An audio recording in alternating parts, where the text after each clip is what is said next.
Trinamool BJP ছেড়ে আইএসএফে যোগদান করলেন 200 কর্মী সমর্থক। আমডাঙ্গার বিধানসভার নবনিযুক্ত পর্যবেক্ষক বিশ্বজিৎ মাইতির হাত ধরে উত্তর 24 পরগনা জেলার আমডাঙ্গা বিধানসভার দত্তপুকুর 2 পঞ্চায়েতের জয়পুর এলাকায় একটি কর্মী সভা সংবর্ধন অনুষ্ঠান থেকে যোগদানকারীদের ওয়েলকাম জানিয়ে তাদের হাতে আইএসএফের দলীয় পতাকা তুলে দিলেন আইএসএফের রাজ্য কমিটির সাধারণ সম্পাদক তথা আমডাঙ্গা বিধানসভার পর্যবেক্ষক বিশ্বজিৎ মাইতি। বিশ্বজিৎ মাইতি বলেন, যোগদান তো সবে শুরু। তৃণমূলের নিচের তলার কর্মীদের দিয়ে এতদিন ছাড়া তৃণমূল কর্মীদের ব্যবহার করেছে, ছাদের হাতে বোমা পিস্তল গুলি তুলে দিয়ে ভোট লুট করার কাজে লাগিয়েছে। এতদিন কে লাভবান হয়েছে তারা আজ বুঝতে পেরে আইএসএফের পতাকা তলায় এসেছে। তাদেরকে আমি ওয়েলকাম জানিয়ে আইএসএফের দলীয় পতাকা তুলে দিলাম, এমনটাই জানান বিশ্বজিৎ মাইতি। এদিন যোগদান কর্মসূচিতে আমডাঙ্গা বিধানসভার পর্যবেক্ষক বিশ্বজিৎ মাইতি ছাড়াও উপস্থিত ছিলেন স্টুডেন্ট ফ্রন্ট রাজ্য কমিটির সভাপতি রাকেশ বেরা, শাহিন আক্তার, সাহেব দা, ফকির আলী সহ অন্যান্য নেতৃবৃন্দ কর্মীবৃন্দরা। Bureau report NB Bangla media.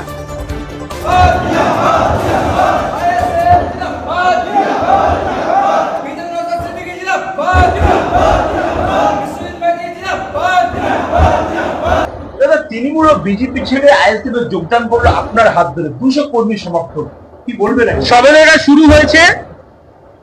Duttapukur 1 to Kashimpur শুধু নয়, সারা পশ্চিম বাংলায় তৃণমূলের নিচু তলার যারা কর্মীরা এতদিন ধরে যাদেরকে তৃণমূল ব্যবহার করেছে, যাদের হাতে বোম পিস্তল গুলি তুলে দিয়ে ভোট লুট করার কাজে লাগিয়েছে, তারা বুঝতে পারছে যে তাদেরকে দিয়ে কি কাজ করানো হয়েছে এবং লাভবান কে হয়েছে।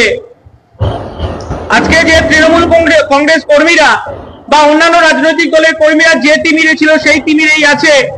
আজকে শিক্ষা ব্যবস্থা ভেঙে পড়েছে। আজকে তৃণমূলের নেতারা তারা ইংলিশ মিডিয়ামে পড়ছে। আজকে যদি লাভবান যদি হয়ে থাকে পশ্চিম বাংলার একজন, সেটা পিসির ভাইপো। আর গ্রামাঞ্চলে তৃণমূলের নেতারা যাদেরকে দিয়ে বোমা মারিয়েছে, যাদেরকে দিয়ে তৃণমূলের ঝান্ডা বাঁধিয়েছে, যাদেরকে দিয়ে দেয়াল চুনকাম করিয়েছে, তাদের ভাগ্যে কিচ্ছু জোটেনি, তাদেরকে কিছু দেয়নি এই তৃণমূল কংগ্রেস। মানুষ বুঝতে পারছে যে তৃণমূল কংগ্রেস একটা লুটেরার দল, এই তৃণমূল কংগ্রেস মেরে ধরে খাওয়া পার্টি, এই তৃণমূল কংগ্রেস একটা সিন্ডিকেটের দল। অতএব যত দিন যাবে সাধারণ মানুষের কাছে পরিষ্কার হয়ে যাবে এবং দলে দলে তারা আসতে চাইছে। শুধুমাত্র আমরা বলছি একটু ধীরে ধীরে ধীরে ধীরে এগোতে হবে। আমরা সেইভাবে আজকে দত্তপুকুর 2, এই দত্তপুকুর 2-তে সাধারণ তৃণমূল কর্মীরা তারা দলে দলে আসতে চাইছে। আমরা আমাদের পতাকা দলে তাদেরকে ওয়েলকাম জানিয়েছি। স্বাধীনভাবে তারা কাজ করবে, মানুষের উন্নয়নের জন্য কাজ করবে, মানুষের পাশে থেকে কাজ করবে। আর আমার দলের সেনাপতি নওশাদ সিদ্দিকীর নেতৃত্বে আমরা বাংলায় নতুন বিকল্পের সন্ধান নিয়ে এসেছি। নতুন বিকল্প হিসেবে আমরা আমডাঙ্গায় প্রথম তৃণমূল 11 সালে ক্ষমতায় আসার পর ইন্ডিয়ান সেকুলার ফ্রন্ট দাবি তুলেছে দত্তপুকুরে কলেজ চাই, দত্তপুকুরে সুপার মাল্টি স্পেশালিটি হসপিটাল চাই। আমরা দত্তপুকুর। দর্শক, যিনি কথা বলছিলেন ইনি হচ্ছে আমডাঙ্গার বিধানসভার অবজারভার বিশ্বজিৎ মাইতি।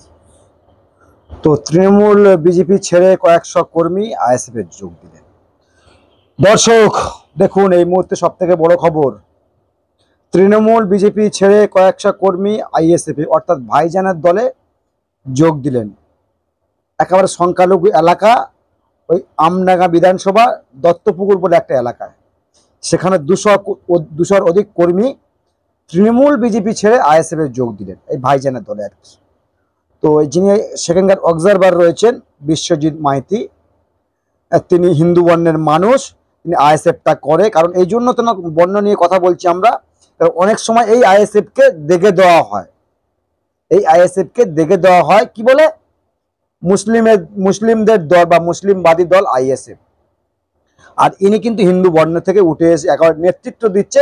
সামনের সারি যারা আইএসএফ দলটা করে বা যারা শুনেছেন তারা নিশ্চয়ই এনাকে চেনেন, বিশ্বজিৎ মাইতি দলের সাধারণ সম্পাদক এবং আমডাঙ্গা বিধানসভার অবজারভারের দায়িত্ব পেয়েছেন।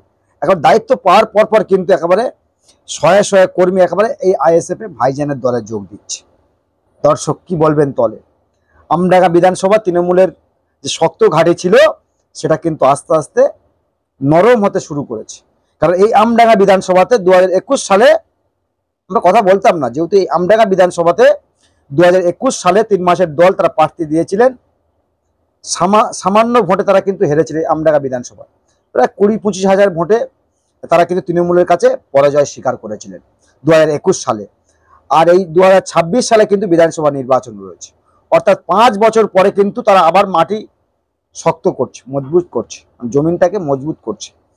তাদের নেতা নওশাদ সিদ্দিকী সাহেব বিভিন্ন এলাকাতে তারা সভা করছেন বা এখনো করছে, কর্মসূচি চলছে। কিন্তু এই আমডাঙ্গাতে বলছি আমরা, এখানে কিন্তু মানে 74% মুসলিম রয়েছে। আর সেই মুসলিম অধ্যুষিত এলাকায় আইএসএফ এর থাবা, মানে মুসলিম এলাকাতে আইএসএফ এর থাবা। আর সেখানকার নেতৃত্ব কে দেবেন? একটা হিন্দু বর্ণের মানুষ। তাহলে দর্শক, এই তৃণমূল বারবার দেখে দেয় যে আইএসএফ মানে মুসলিমের দল, মুসলিমবাদীর দল। এটা কিন্তু দর্শক আর খাবে না সেখানকার মানুষ, মানে আমডাঙ্গার মানুষ এ বার্তা আর খাবে না। কারণ যেহেতু নেতৃত্ব সেখানকার যিনি রয়েছেন হিন্দু বর্ণের মানুষ, মুসলিম বর্ণের মানুষ নয়। তাহলে এই যে তাকমা আইএসএফ কে লাগানো হয়, দেখে দেওয়া হয়, সেটা কিন্তু ফলে আর দেওয়া যাবে না। ফলে কি হবে?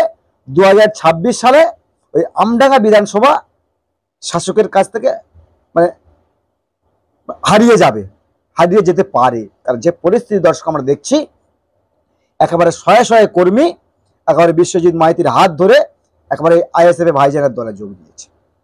দর্শক কি বলবেন? শাসকের তো এমনিতে ঘুম হয়নি, কারণ যেভাবে আইএসএফ তার সংগঠন বাড়াচ্ছে দেখেছি। উত্তরবঙ্গে বারবার আইএসএফ এর যেভাবে সভা চলছে, মানে পার্টি অফিস উদ্বোধন চলছে, কার্যালয় উদ্বোধন করছে, তারপর নওশাদ সিদ্দিকী যেভাবে মানুষের জন্য কথা বলছে, তাতে করে আমরা বলতে পারি এই 26-এ আইএসএফ কিন্তু একটা ফ্যাক্টর হবে। আর 26-এ আইএসএফ একটা বড় ফ্যাক্টর হয়ে দাঁড়াবে, তৃণমূলের জন্য বিপদ। তৃণমূল কংগ্রেসের জন্য রাজ্যে আইএসএফ কিন্তু একটা বিপদ। তাই নওশাদকে তো বারবার মানে দেখে দেওয়ার, মিথ্যে কেস করা, মিথ্যে অভিযোগ করা, তাকে বারবার এই নমিনেশন না করতে দেওয়া ভাঙড়ে বা অনেক জায়গায়, বা ভোট লুট করে নেওয়া, শাসক তো তাই আইএসএফ এর কাছ থেকে করত। কিন্তু এতদিনে জায়গা মজবুত ছিল না, আর নেতৃত্ব সেভাবে আমরা দেখতে পাইনি। কিন্তু আইএসএফ এর এখন যে নেতৃত্ব তৈরি হয়েছে, শুধু এই মুসলিমদের নয়, শুধু আইএসএফ কে, ফলে এখন বলা যেতে পারে যে মুসলিমবাদী দল কিন্তু আইএসএফ নয়, আইএসএফ হিন্দুদের দল, আদিবাসীরও দল, মানে খ্রিস্টানদেরও দল, মানে যে সর্বধর্ম রয়েছে পশ্চিমবাংলা সাধারণ মানুষের দল কিন্তু। ফলে আর দেখে দেওয়া যাবে না আইএসএফ কে যে মুসলিমবাদী দল, যেহেতু হিন্দু নেতা সব উঠে আসছে, শুধু বিশ্বজিৎ মাইতি নয়, আরো অনেক নেতা রয়েছে। দর্শক কি বলবেন? আমডাঙ্গা কি শাসক হারাতে চলেছে? শাসক কি 26-এ আমডাঙ্গাটা ওই আইএসএফ এর হাতে তুলে দেবে, বা আইএসএফ ছিনিয়ে নিতে পারবে কি? দর্শক, সেদিকে যেমন আমরা চোখ রেখেছিলাম 21 থেকে 26 পর্যন্ত, আমরাও চোখ রাখবো। আর আপনারাও চোখ রাখুন আমাদের চ্যানেলের দিকে, কারণ সবসময় আমরা এই সত্য খবরটাকে তুলে ধরার চেষ্টা করেছি, করব। দর্শক কি বলবেন? কমেন্ট বক্সে অবশ্যই কমেন্ট করবেন, আর চোখ রাখবেন আপনার কণ্ঠ, আপনাদের কণ্ঠ ইনসাফ টিভিতে। সকলকে অনেক অসংখ্য ধন্যবাদ।